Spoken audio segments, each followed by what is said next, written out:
So you've got your Death Stars, your Alpha Strikes, your super units. How do we deal with these in wargaming? That's what we're going to take a look at in this podcast, in this vlog. And this is building on some questions from my blog about Warhammer 40,000, dealing with Death Stars and various combinations of units. But this is not unique to the 40K experience. So we're going to push it up there to the archives under Wargaming Tactics 101. So the idea in most war games, and I say most war games because historical war games like Chain of Command World War II, by their nature, there is a massive imbalance between it. What we're looking at are two sides going against each other. One believes they have an advantage. One might have an advantage. You're looking to reenact literal historical battles.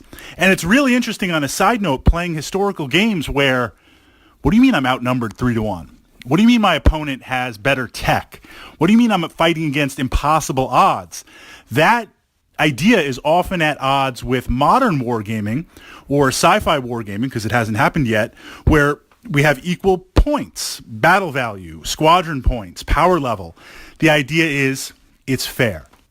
So within this matrix of a war game, we're playing a mission. The idea is you have resources to build your army. You select your units.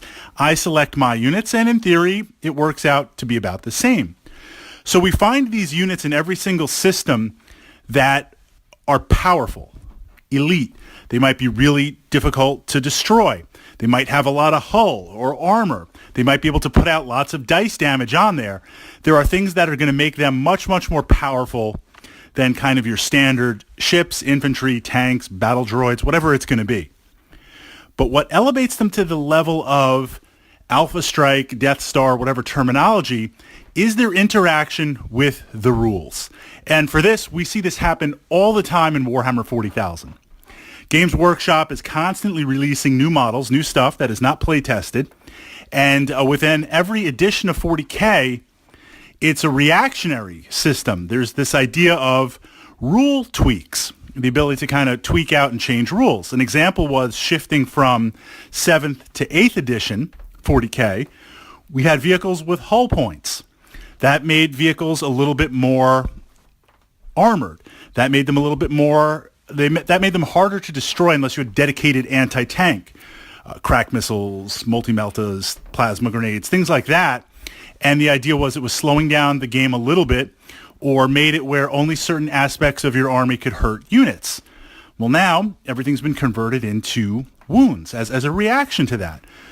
On top of that, Games Workshop wants to sell certain models, sell certain units.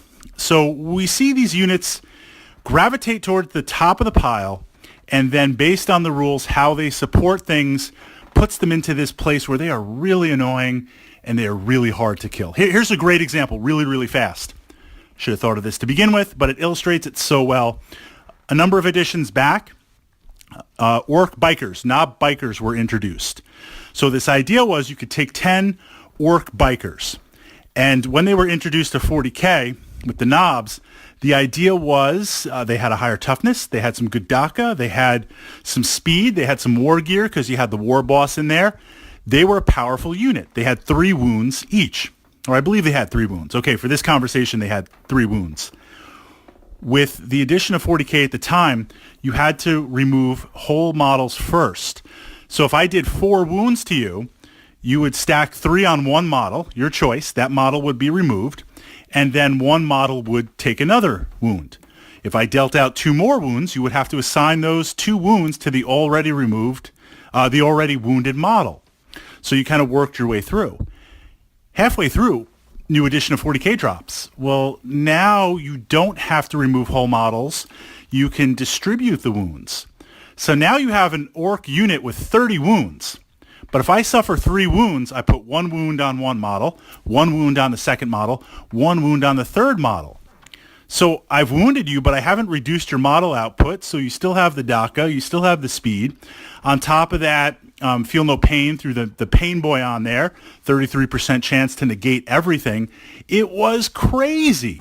It was crazy. So I remember going to the grand tournament when Games Workshop supported those things and hosted those things here on the East Coast in Baltimore, and everyone's playing knob bikers. So it's like 2 groups of knob bikers, like a gazillion points each, and 2 little groups of 5 Gretchens for placeholder scoring, because it was, 5th edition.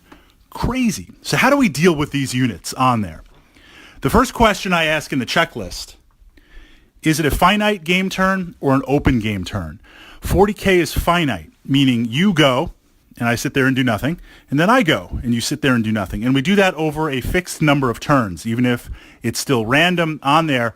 Eventually the game ends at some point, whether the mission has been fully achieved or not. And then we kind of find out who won the mission.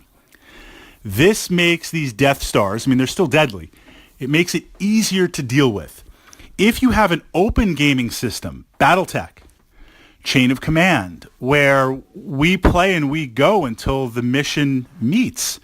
So if I have a really powerful mech, if I'm rocking an Atlas or a Battlemaster, and I'm marching it up the side of the table, and then all of a sudden I realize, okay, look, I'm not going to engage yet because it's not optimal. I can pull back. I can burn a couple of game turns backpedaling and waiting. Or I can sit there and realize, okay, look, you have a unit that's really powerful and could possibly take out my Death Star. Let me drop that first and then run over your entire army with everything else. It's not predicated on fixed number of turns. So the first thing is, if you're dealing with something that is fixed number of turns, it can't be everywhere on the table at once. There has to be an element of movement. There then has to be an element of shooting. It has to catch up to you either physically in the assault or that threat bubble that it projects being able to reach out and come into range.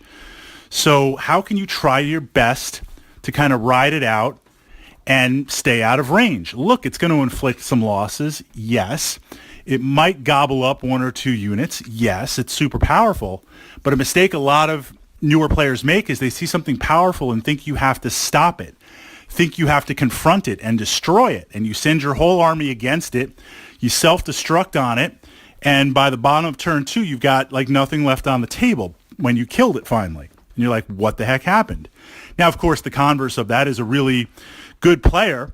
You give me a Death Star, I'm going to do my best to ram it down your army. That's the nature of it. But you don't have to engage. Do you have something that can kill it? Now, this is the question. There's this kind of this philosophy in Budo, in martial arts, when 2 tigers fight, one becomes maimed for life, and the other one dies. And I've seen this in my Berserkers of Scalathrax army, where I've got some hard-hitting close combat units. I don't want to send my hard-hitting close combat units up against Death Company. I don't want to send them up against other dedicated units, because even if I win, I'll put you to the bolt pistol and chainsword. Even if I win, there's not going to be much left on my side on it. I want to go up against little weak units. I want to gobble you up every turn. I want to just run rampant over your trash mobs and your wasteoids and everything else in 40K on there. So the question here is, do you have to kill it? Can you slow it down? Can you throw a worthless unit at it and tie it up? Do you have something that you can lock it down with? Where, yeah, it's eventually going to win. You're eventually going to destroy my unit. But if I bog you down for 2 or 3 game turns on a unit that's essentially just a meat shield, a speed bump, a bubble wrap, whatever we want to call it, various terminology for it in 40K, then that's okay. That's a great trade, because I'm up against that hard timer. You've got to utilize it. This still works if it's an open game world, open turn, but it's a little bit different because you're going to kind of be pushing, jockeying back and forth to see where you go.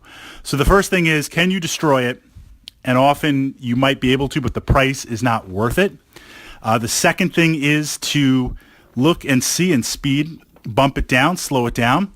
The third is to, when you build your list, and there's a lot of ways to build lists. A great example of this was MSU, multiple small units. A lot more popular at the time, and we looked at this in, I believe, yesterday's podcast, but it still holds true for that. If you develop your army out where you don't have any one unit that is really, really super uber, congratulations, you destroyed one of my units. Okay, I've got like 15 or 20 more on the table. If you diversify your assets out, if you spread things out so everything's not tied up in 1 or 2 units, the potency of that Death Star is greatly, greatly reduced, because it can only gobble up so many units through the game turn, and you have above that dice average in order to do that. A couple of ideas on that. Ultimately, 40K and most war games come down to who can put down enough dice and who blinks first. The question is, can you reliably deliver that, and do you want to deliver that in terms of force and effect with your dice?